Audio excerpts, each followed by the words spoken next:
Comedian Kunal कामरा माफी मागायला त्याने स्पष्ट नकार दिलेला आहे। शिवसेना आणि शिंदेंसंदर्भात गाण्यावर माफी नाही मागणार असं त्यानं सांगितलंय। उलट तपासणीमधील 3 प्रश्न त्याने ट्विट केले।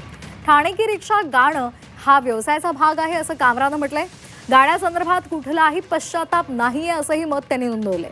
कुणाल कामरानं ठाणे की रिक्षा या गाण्यासंदर्भात माफी मागायला नकार दिलाय।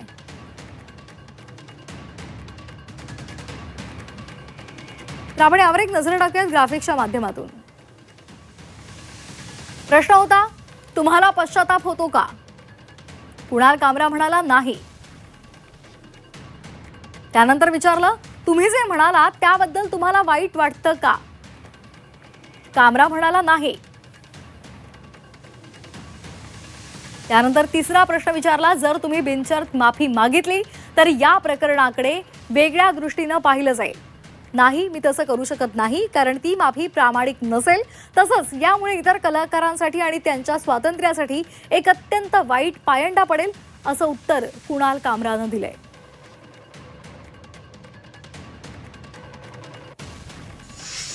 कुणाल कामरा हे एक स्टँडअप कॉमेडियन आहे। ते उत्तम प्रकारचं स्क्रिप्ट लिहितात, गाणी लिहितात, विडंबन करतात।